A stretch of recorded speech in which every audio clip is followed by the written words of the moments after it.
What is going on, guys? Jason Burke here, Styles Clash for Life, coming at you on YouTube, and today I've got another edition of The Drive-In, where I watch recently released films and tell you guys whether they're worth watching, worth waiting for, or worth skipping altogether. Just got back from the theater after seeing a film that released this past weekend, about 5 days ago. That is one that I was looking forward to based on the trailer for quite a while, but one that I thought could go either way because of the studio behind it. It is A24's newest horror release, and if you guys have been watching this channel for any length of time, you know that I have a very up and down love-hate relationship with A24. There are some that I love and some that I don't love, and I'm not going to delve into which those are right now because I want to talk to you guys about A24's newest output of 2023, and I have been looking for a leader this year. I feel like this has been the weakest year for horror, at least the weakest first half of a year for horror since about like 2015, 2014. It has not been the strongest year so far, so I've been looking for a front runner, and maybe, just maybe, we found something here. I'm talking about A24's Talk to Me. Now again, based on the trailer, there was a lot of good looking stuff, but it could go either way given the style and the content of this movie. But this one was written by Danny Philippou, Bill Heinzman, and Daley Pearson, and directed by Danny Philippou and Michael Philippou. Now, looking up into these guys' credits, I've not seen much of anything of theirs. Danny and Michael in particular mostly do a lot of like instructional videos, a lot of YouTube videos. I just saw a lot of like little video shorts as their credits. The only major credit I saw from the Philippou, I guess they're brothers. I would assume they're the Philippou brothers. I saw that they had been considered additional crew on the Babadook, so I don't know whether that was like lighting, sound, editing. I don't know what their crew credits were. It just said additional crew on the Babadook. Other than that, it was a bunch of smaller stuff and something I think called Raka Raka. I don't know what that is. So coming in here, out of these 5 names between the writers and directors, really, really fresh names, a brand new team, and apparently one to watch. This film was starring Sophie Wilde as Mia, Alexandra Jensen as Jade, and Joe Bird as Riley. And the spoiler-free, I won't be spoiling this. This just came out like 5 days ago. It's in its opening week. I'm not going to spoil it on this channel. But essentially, the spoiler-free plot synopsis that you can gauge from the trailer and from the early minutes of this movie is that there is this ancient hand, this accursed object that a bunch of young friends come across, that when you play with it or engage with it, you can conjure spirits, much like a modern-day Ouija board. And there are certain rules you have to abide by when you're conjuring these spirits in this game. And if you don't abide by those rules, a spirit can stay and stick to you and possess you. And of course, these kids decide to play this game, and of course it goes wrong as some of the spirits stay and start to, I guess, blend the fiction and reality worlds. The walls between fiction and reality kind of become thinner because these kids don't follow the rules. Let's get into it right away. I said solid acting. I really enjoyed the acting for the most part in this movie. Nothing revolutionary. No one's going to jump out as like an Oscar-worthy candidate immediately. But I did like, overall, by and large, the major players in this film, especially the leads. I think Sophie Wilde as Mia could really be a future player in the horror genre. Really had good facials, really had good levels to her acting, and got to show us a lot of different stuff with the emotions of anger, sadness, depletion, depression. We saw a lot of different things from, in particular, the Mia character that I'll talk about as we go along here. But Mia, I think, was our biggest strength. I liked Alexandra Jensen as Jade, being the best friend to Mia and the older sister of Riley. But I also want to give out a shout out to Riley as well. Joe Bird playing Riley. Bird is a younger actor. I couldn't place him exactly on the age scale, but he looked to me to be about maybe 11, 12, something like that, but played really, really well. I like, I'll just say that Bird has a lot of encounters with spirits in this movie and is kind of one of our main reasons for the movie happening, and kind of what happens in the second and third acts revolve around trying to fight for and save the spirit of Riley.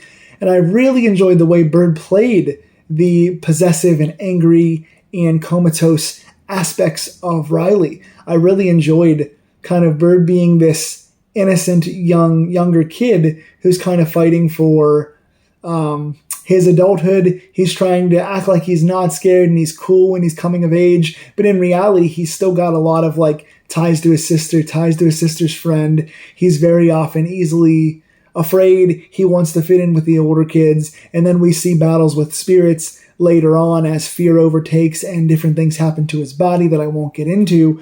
But I really enjoy the way Riley plays that. I feel a lot of comparisons to Riley with a lot of the earlier kind of possessed or fighting for their bodies children like in Emily Rose or The Exorcist or The Haunting of Molly Hartley. I think Riley does a good job of really showing off the inner battles of that, the anger, the fear, the general kind of possessive states that you go through when a spirit's trying to take over your body. So I really enjoyed, in particular, Mia and Riley in this movie. I have this affectionately listed here. One of my next positive points is Gen Z Candyman.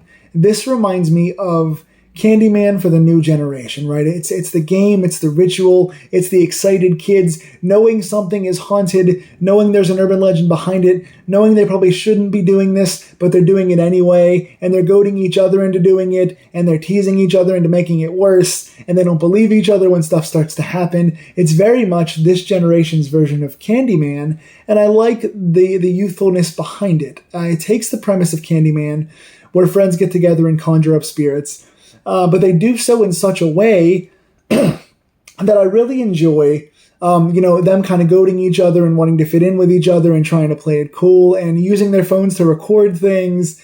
And, it's very technologically up to date. It feels modern. It feels current. It feels natural. The dialogue feels real, but the foundation, the building blocks for the movie are rooted back in that Candyman phase, even further back to some old Ouija board movies like Witchboard, except the Ouija board is not the totem in this movie. It is an accursed hand, and that's a positive too. I like the way you conjure the spirits. Every good kind of possession movie or a totem movie needs a really cool artifact for the people to play with, and this decrepit looking hand is pretty cool. It visually passes for what could scare you into playing this game. As you see the kids reach out to grab the hand, they have to grab the hand and say, "Talk to me," which starts the process. And then I won't dive too far into what the process is, but I think the hand, it fits both in the physical action and the general effects and the look of what the hand is. I think it's a nice new totem. I could see them selling like hands at like the Spirit Halloween store this year. I could see the hand being people walking around at Halloween with this totem hand. I think it's a nice, cool new artifact. I really enjoy that. Tension in this movie is really good. I would recommend, if you want to see this movie and you like it overall, or you like the trailer, or you like this review, I would recommend seeing it in theaters because it's the kind of movie that is accentuated by a theater viewing. I think seeing this in a darkened place with other people, you're making each other jump, you're scaring each other, you're feeding off the audience's energy. Much like I said last year about Smile, the experience is definitely enhanced by theaters and could be taken away a little bit if not seen in theaters. There's a lot of tension here. Anytime you've got demons and possessions and you don't know what's real and what's fake, a lot of things are really, you're made to jump and made to be invested in the story and staring at the screen by the very quiet sound design, the pop-out jump scares, the loud sound bursts, the demons running toward you, stuff like that. It's going to make your theater experience better. But either way, whether you watch it with surround sound at home or you watch it in theaters, that tension is there. You know things are going to happen. You just don't exactly know when. You know certain people are possessed. You just don't know exactly when. And when you get toward the third act of the movie, you don't really know who to trust or which demons are good and which are bad or who's possessed and who is not. The writers do a good job of keeping you in suspense, not just with the jump scares, but also with kind of what to trust and who to trust by the end of the movie. They do a nice job of that. I have jump scares listed as another positive here. There are a bunch of them. They do kind of sometimes rely on them, but they feel kind of earned. They feel kind of honest.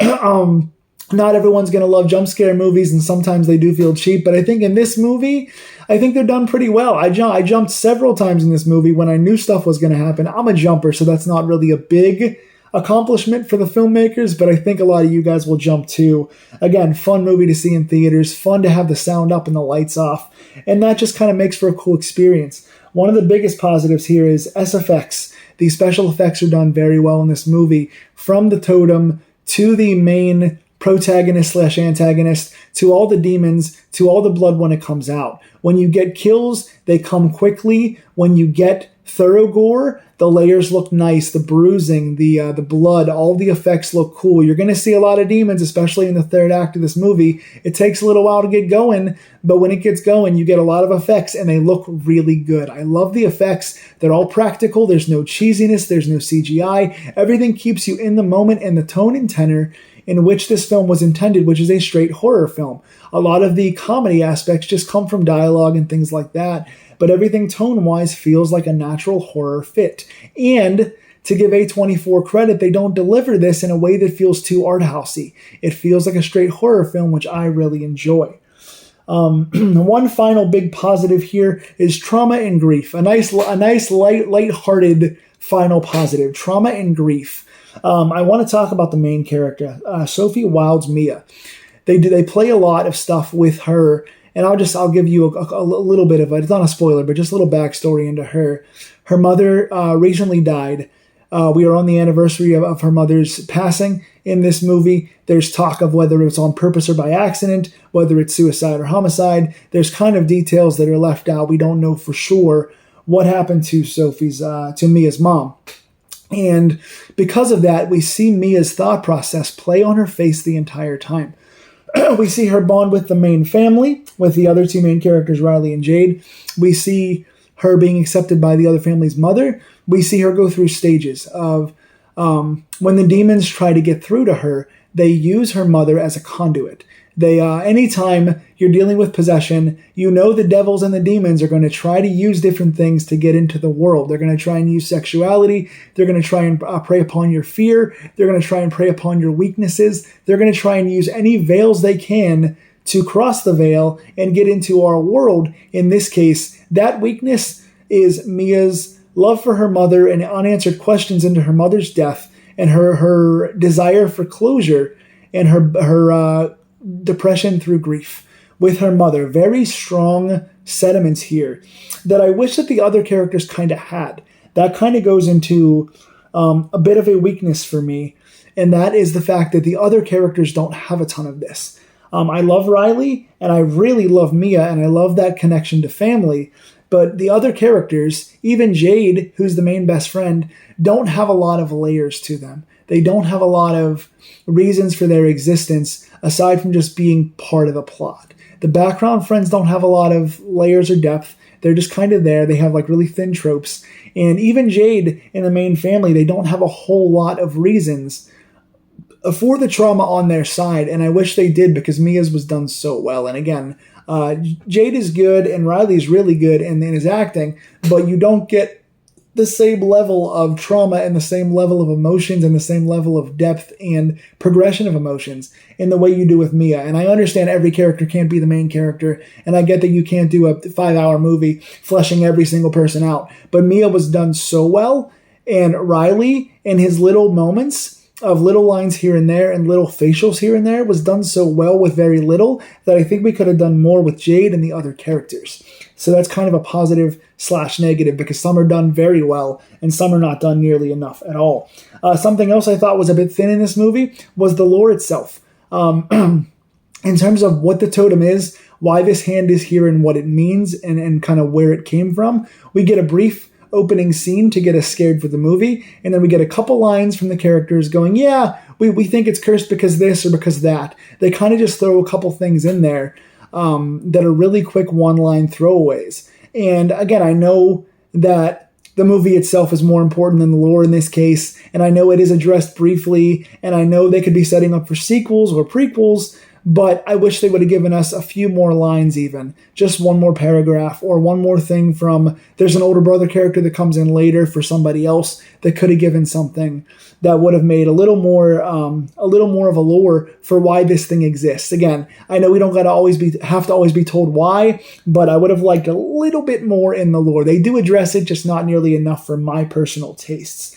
And my final negative here is Australian dialect. I had a hard time at first, and even at points in the second and third acts of this movie, understanding what the characters were saying. I believe they're all Australian, because this premiered last year at an Australian film festival before coming to Sundance and now being released here in 2023. But a lot of the actors were from different places. I think Australia was the main place this was cast and filmed. And I really had a hard time, especially early on, understanding what the characters were saying because the dialect did not feel like natural to me. I was straining to hear what they were saying. And even at different lines later in the film, I was going, oh, what did that person say? You can kind of pick up on it. Your brain kind of gets used to it. It's not that hard for others to understand, but for me, dialects can be a bit tricky to hear. And when you're trying to follow along, dialects can feel a little thick. So that was a bit of a problem for me early on, trying to adapt and stay engaged in the story while I was trying to hear what these characters were saying because the dialect was thick.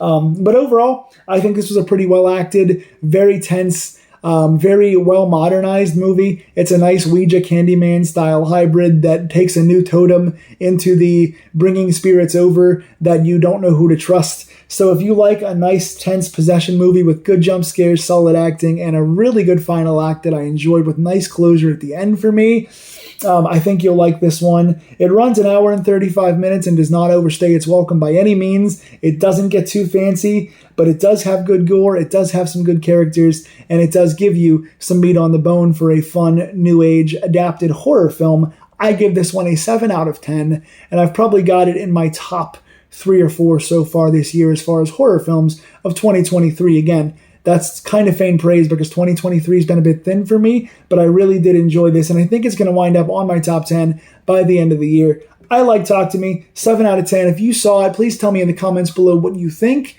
Do you like A24 movies by and large, or do you not? If you saw this, please tell me in the comments. If you've not seen it, I recommend you go check it out, and if you would like to see it, go see it in theaters or see it with surround sound because that will make your experience even better. Thank you, A24, for another good horror film. They've been doing well by me lately. I've been enjoying the last 2 years of A24. Please like, share, and subscribe if you like these deep dives. Come back for the Children of the Corn 2023 review that is on Shudder right now. I'm reviewing that next back-to-back here. Y'all see that one next week. Watch my movie reviews, Steeler reviews, my films, my poetry. Stay on this channel for all your coverage, and I will see you guys soon. Take care.